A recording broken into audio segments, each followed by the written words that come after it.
आज की वीडियो में हम रिवीजन करेंगे हमारा एजेंट एंड एजेंसी रेगुलेशन के चैप्टर को। ठीक है, इसमें आपका एक ही मेन क्वेश्चन है कि एजेंसी के रेगुलेशन क्या है as per IRDA act. Okay, तो सबसे पहले यहाँ आपको क्या गिवन है, सबसे पहली हेडिंग है आपकी शॉर्ट टाइटल एंड कमेंसमेंट की। ठीक है, यहाँ आपको इन्होंने कमेंसमेंट और मेन हेडिंग बताई कि ये जो रेगुलेशन है उनका मेन नाम क्या है।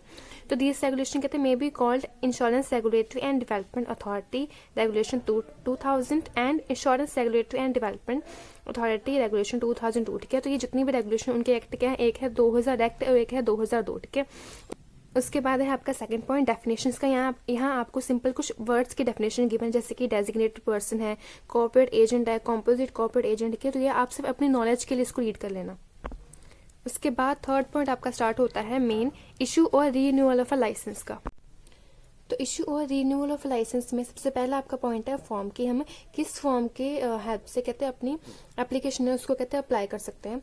तो सबसे पहले आपको यहाँ 4 फॉर्म बताए गए हैं। ठीक है, सबसे पहला है इंडिविजुअल के लिए और अपनी फर्म और कंपनी के लिए। ठीक है, अगर इन दोनों ने कहते अप्लाई करना है एज अ एजेंट और एज अ कॉम्पोजिट एजेंट के लिए अप्लाई करना है। ठीक है, किसने अप्लाई करना है, इंडिविजुअल और फर्म या कंपनी ने। तो इंडिविजुअल के लिए कौन सा फॉर्म है, IRDA एजेंट VA फॉर्म है। ठीक है, और कंपनी के लिए है IRDA एजेंट VCA1 फॉर्म है। ठीक है, उसके बाद है आपका कॉर्पोरेट एजेंट की, मतलब अगर किसी व्यक्ति ने या किसी फर्म ने कहता है एज अ कॉम्पोजिट एजेंट अपना लाइसेंस लेना है, देन उसके लिए है आपका फॉर्म है IRDA कॉर्पोरेट एजेंट L1 है। ठीक है, कॉर्पोरेट एजेंट के लिए अप्लाई करना तो उसके लिए आगे अपने कॉर्पोरेट का नेम आपने अटैच कर देना एजेंट के साथ। ठीक है, उसके बाद लास्ट है कहते हैं कि किसी भी इंडिविजुअल ने लाइसेंस लेना है as a specified person of a corporate agent और कॉम्पोजिट एजेंट। ठीक है, कॉर्पोरेट एजेंट या कॉम्पोजिट एजेंट का एज अ स्पेसिफाइड पर्सन अगर उसने बनना है किसी इंडिविजुअल ने, देन उसके लिए उसको अप्लाई करनी होगी application according to IRDA corporate agent A2 के फॉर्म में। ठीक है, अगेन अगर किसी इंडिविजुअल ने कहते हैं एजेंट और कॉम्पोजिट एजेंट के लिए अप्लाई करना है देन VA फॉर्म है, और किसी फर्म ने अप्लाई करना है एजेंट और कॉम्पोजिट एजेंट के लिए देन VCA1 है। कॉर्पोरेट एजेंट के लिए किसी ने अप्लाई करना है देन L1 है, और स्पेसिफाइड पर्सन के लिए अगर किसी ने अप्लाई करना है देन A2 है।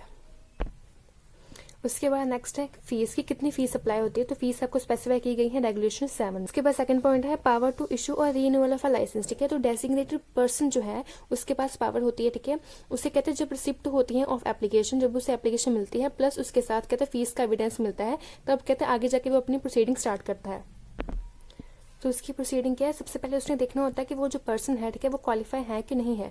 तो इसके लिए जो क्वालिफिकेशन है वो कहते हैं रेगुलेशन 4 में आपको डिफाइन की गई है। उसके बाद होता है अगर वो पर्सन क्वालिफाई हो जाता है उसके बाद उसके प्रैक्टिकल जो है ट्रेनिंग वो स्टार्ट की जाती है। तो प्रैक्टिकल ट्रेनिंग के बारे में आपको बताया गया है रेगुलेशन 5 में। ट्रेनिंग के बाद डेफिनेटली उसके बाद एग्जाम होगा, तो एग्जाम आपको बताया गया रेगुलेशन 6 में। ठीक है, जब ये सभी चीजें हो जाती है उसके बाद ही हम कहते हैं एग्जाम का जब रिजल्ट आता है उसके बाद हम कहेंगे कि हाँ आपकी जो एप्लीकेशन है वो कंप्लीट हो गई है। ठीक है, एंड अगर आप एग्जाम में पास होते हो, ठीक है, तो आप कहते हैं पूरी तरह से कहते हैं आप कैपेबल हो जाते हो एजेंट बनने के लिए। ठीक है, देन उसके बाद सिंपल आपको फॉर्म है और जो लाइसेंस है वो इशू या रीन्यूअल करके दिया जाता है। तो जब आप कहते हैं टेस्ट कंप्लीट कर देते हो तब आपको अल्टीमेट कहते हैं क्या कौन सी चीजें मिलती हैं। सबसे पहले आपको मिलता है लाइसेंस, और उसके लिए आपको कहते हैं किस फॉर्म में मिलता है, वो मिलता है आपको IRDA एजेंट VB के फॉर्म में मिलता है। ठीक है, उसके साथ ही आपको एक मिलता है आइडेंटिटी कार्ड, वो भी मिलता है आपको IRDA एजेंट VZ की फॉर्म में। एंड कहते हैं अगर आपने किसी सर्टिफिकेट के लिए अप्लाई किया तो देन उस केस में कहते हैं आपको सर्टिफिकेट मिलता है, वो कौन से फॉर्म में मिलता है, IRDA कॉर्पोरेट एजेंट L2 के फॉर्म में मिलता है। ठीक है, उसके बाद होता है कि टाइम लिमिट क्या होती है, कि मतलब आपने जब आपने एप्लीकेशन दी है, ठीक है, उसके कितने टाइम के बाद आपको लाइसेंस या आपको जो है अपना सर्टिफिकेट वो मिलता है। ठीक है, तो सिंपली कहते हैं अगर आपने अपने लाइसेंस को इशू करवाना है, उसको रीन्यू करवाना है, तो उसकी जो टाइम लिमिट होती है 3 मंथ की होती है। ठीक है, हमने गलत लिख दिया, वो 3 मंथ की होती है। इट मीन्स कि कहते हैं 3 महीने के अंदर अंदर आपका जो लाइसेंस है, आपका जो सर्टिफिकेट है, कहते हैं वो इशू होकर या रीन्यू होकर आपको मिल सकता है। उसके बाद कहते हैं अगर किसी वजह से, ठीक है, आपका जो लाइसेंस है वो डिले हो रहा है, देन उस केस में कहते हैं आपको जो डिले के लिए कहते हैं 60 डेज में, ठीक है, आपको उस डिले का कहते हैं रीजन बताना होगा। ठीक है, एंड उसको सॉल्व भी करना होगा। ठीक है, उसके बाद कहते हैं अगर आपकी जो एप्लीकेशन है वो रिफ्यूज हो जाती है, देन उसकी जो रिफ्यूज का रीजन है, ठीक है, वो जो स्पेसिफाइड पर्सन होता है, ठीक है, उसको अगेन स्पेसिफाई करना होगा आपकी एप्लीकेशन फॉर्म में कि आपकी अगर एप्लीकेशन फॉर्म रिजेक्ट हुई है या मैंने रिजेक्ट की है तो क्या रीजन की वजह से आपकी एप्लीकेशन फॉर्म रिजेक्ट हुई है। ठीक है, अगेन जो इशू का टाइम लिमिट कितना होता है 3 मंथ, और डिले का 60 डेज, और अगर रिफ्यूज की है आपकी एप्लीकेशन तो उसका रीजन जो है वो स्पेसिफाइड किया होना चाहिए। उसके बाद है आपकी रेगुलेशन 4, जिसमें आपको क्वालिफिकेशन बताई गई थी। तो सबसे पहले क्वालिफिकेशन क्या है, the applicant being a corporate agent shall ensure that depending upon the nature of entity the partnership deed memorandum association and any other document evidencing the constitution of entity. कहते कोई भी अगर डॉक्यूमेंट है depending upon the entity, जैसा business है उसके business के according उसके जो डॉक्यूमेंट होते हैं, जैसे कि पार्टनरशिप है पार्टनरशिप डीड होती है, कंपनी में मेमोरेंडम ऑफ एसोसिएशन होता है, ठीक है। कहते कोई भी अदर एविडेंस जो कि उस कॉन्स्टिट्यूशन की कहते क्या लिंक हो, ठीक है, उसमें कहते उस एविडेंस में उस डॉक्यूमेंट में क्या होना चाहिए, shall contain as one of its main objective soliciting and procuring insurance business as a corporate agent, ठीक है। तो उन सभी में कहते एक मेन ऑब्जेक्टिव क्या होना चाहिए कि soliciting and procuring the insurance business as a corporate agent, ठीक है। तो ये उसने देखना है कि ये जो है ना ये उसका मेन ऑब्जेक्टिव होना चाहिए। उसके बाद है मिनिमम क्वालिफिकेशन, ठीक है। तो कहते हैं अगर आपकी जो रहने वाली जगह है और ठीक है जहाँ पे आप रहते हो प्लस वहीं पे कहते हैं आपने स्टडी की, जैसे मैं दिल्ली में रहता हूँ, ठीक है, दिल्ली में मैंने कहते हैं स्टडी की है, देन कहते हैं वहां पे आपने 12th पास की होनी चाहिए, ठीक है, मिनिमम। और वहां की पॉपुलेशन कितनी होनी चाहिए, 5000 या 5000 से ज्यादा होनी चाहिए, ठीक है। बट कहते हैं अगर आपकी जो जगह है वो अलग है, जैसे कि आप दिल्ली में रहते हो, ठीक है, आपने अपनी स्टडी की है वो कहीं और की है, ठीक है, मुंबई से की है, दिल्ली से कहीं और की है, ठीक है, देन उस केस में कहते हैं आपने एटलीस्ट 10th तो आपने पास की होनी चाहिए। उसके बाद कहते हैं कि आपकी जो है ना रेगुलेशन सब सेक्शन की रेगुलेशन 4 में इसका जो है ना सब सेक्शन 2 कहते हैं वहां में आपको कहते हैं अलग से क्वालिफिकेशन मिनिमम बताई गई है, तो वो कहते हैं आपने फुलफिल करनी है। उसके बाद कहते हैं लास्ट आपको बताया गया है कि कहते कोई भी जो है एप्लीकेंट कहते उसने किसी भी तरह की डिसक्वालिफिकेशन है उसको कहते डिसक्वालिफिकेशन नहीं होना चाहिए, कि उसमें कोई भी तरह की डिसक्वालिफिकेशन नहीं होनी चाहिए। उसके बाद नेक्स्ट है फीस पेबल, ठीक है। कहते हैं जो फीस है कहते हैं अगर वो आपने एजेंट बनना है, ठीक है, अपने इशूअर रीन्यूअल के केस में, देन कहते हैं आपकी कितनी फीस है 250, ठीक है। बट कहते हैं अगर आप एज ए स्पेसिफाइड पर्सन, ठीक है, आपने सर्टिफिकेट को कहते हैं ऑब्टेन करना है, देन उस केस में कहते हैं आपकी डबल फीस हो जाएगी, ठीक है, वो 500 हो जाएगी। उसके बाद रेगुलेशन 8 में आपको क्या बताया गया है, कोड ऑफ कंडक्ट, ठीक है। कोड ऑफ कंडक्ट में सिंपल आपने ये बताया कि एक एजेंट को क्या करना चाहिए और क्या नहीं करना चाहिए, ठीक है। तो यहाँ सबसे पहले उन्होंने बताया है फर्स्ट पॉइंट है कि उसने सबसे पहले कहते हैं अपनी आइडेंटिटी जो है कहते हैं अपने खुद को आइडेंटिफाई करना है, अपनी कंपनी को कहते हैं आइडेंटिफाई करना है, ठीक है। सेकंड उसने अपना लाइसेंस डिस्क्लोज करना है अगर उसका जो क्लाइंट है उसने डिमांड की है तो। उसके बाद थर्ड है कि उसने कहते हैं स्प्रेड करनी होती है information regarding the insurance product. Fourth उसने अपनी जो कमीशन है, ठीक है, कमीशन का जो स्केल होता है कहते हैं वो डिस्क्लोज करना है अगर उसका जो बायर है, ठीक है, वो उससे पूछता है कि हाँ भी आप कितनी कमीशन चार्ज करते हो। उसके बाद नेक्स्ट है आपने आइडेंटिटी कार्ड करना होता है कि जो आपका प्रीमियम है, ठीक है, एक पॉलिसी है उसका कितना प्रीमियम चार्ज करती है एक पर्टिकुलर कंपनी।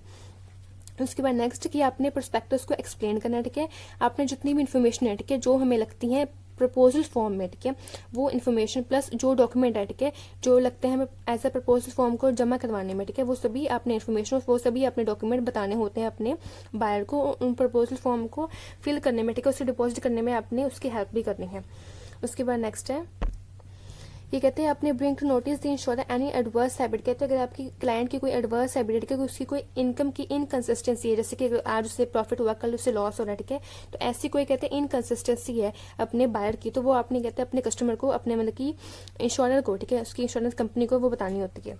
उसके बाद कहते हैं आपने इन्फॉर्म करना होता है प्रॉम्प्टली उसके इंश्योरेंस कंपनी को कि हाँ भाई कौन से जो है फॉर्म है वो एक्सेप्ट हुए हैं, कौन से फॉर्म रिजेक्ट हुए हैं, ठीक है।